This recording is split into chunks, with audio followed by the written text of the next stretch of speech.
Solo mission nga pala tayo today. Pupunta nga pala tayo sa ilog para magkape at magtambay. Medyo nag-crave nga pala ako sa kabundukan, kaya naisipan ko na magala at magkape sa tabing ilog. Dito nga pala yung way papunta doon sa may ruta na pupuntahan natin. May bagong tulay nga pala na ginagawa rito. Dahil madalas nga pala na magbaha dito, kaya tinasan nila yung tulay. Pupunta nga pala tayo doon sa may dam dito sa may Alihe, dito sa may lugar namin. So bali na dala natin yung CPR natin. Ayan.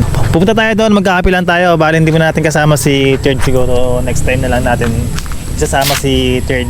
Ngayon, bale, ano muna tayo? Solo mission muna tayo. Ito nga pala yung CPR 1.5 na natin. Ayan o, nakaano na yan. Pinustomize natin kahapon. Set up natin pag may pupuntahan tayo. Ayan, tara, let's go guys! I can be all alone, yeah. I can talk on the phone, yeah. Dial somebody's number, play it undercover. I can go to the club, all the girls show me love. Ito'y konektado rin sa may pupuntahan natin na dam, pero okay lang yan kahit malabo, magkakape lang naman tayo dun di ba? So yun pinakamahalaga magkape tayo sa isang lugar na alam natin na kalmado, di ba? Madaan tayo sa mabato na karsada, pero okay lang yan, grabe oh. Maganda ng spot dito guys. Solo mission muna tayo for today. Ayan. So kaya naman natin puntahan yung mga malalapit na lugar. Ayan, tulad nito malapit naman ito pupuntahan natin na ilog. Pero I'm sure may hindi natin yung kalikasan today kahit medyo maulan. Ayan, kakayanin natin yan. So para sa mga harap natin. So support lang po, Moto Adventure. Yay! May ginagawa na dito sa spillway oh. Ayan, may spillway na dito. Dati wala pa itong spillway na to. Ayan, grabe.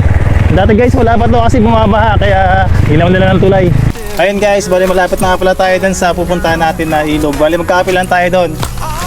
So siguro sobrang tagal na natin hindi na nakapunta. Siguro may 2 years na ngayon. Pupunta na rin natin. Maliit na naman siya na dam. Tapos marami rin naliligo. I'm not sure kung meron naliligo ron. Pero mas mahalaga mapagkape tayo. Tara, let's go ulit. Nagtagil lang tayo saglit. Medyo mabatong alam pala yung daan dito. Medyo rough road pa ng konti. Ayan.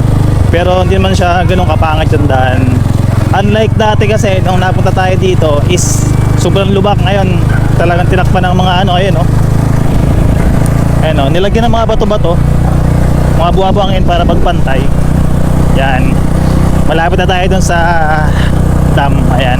Ito siguro yung sinasabi nung ano, yung tropa natin na bumaba. Ayan o, way na yan. Malapit na kasi tayo dun sa pupuntahan natin. Dun na lang sa may unahan. Sobrang putik, grabe. Yun o. Uy, dulas.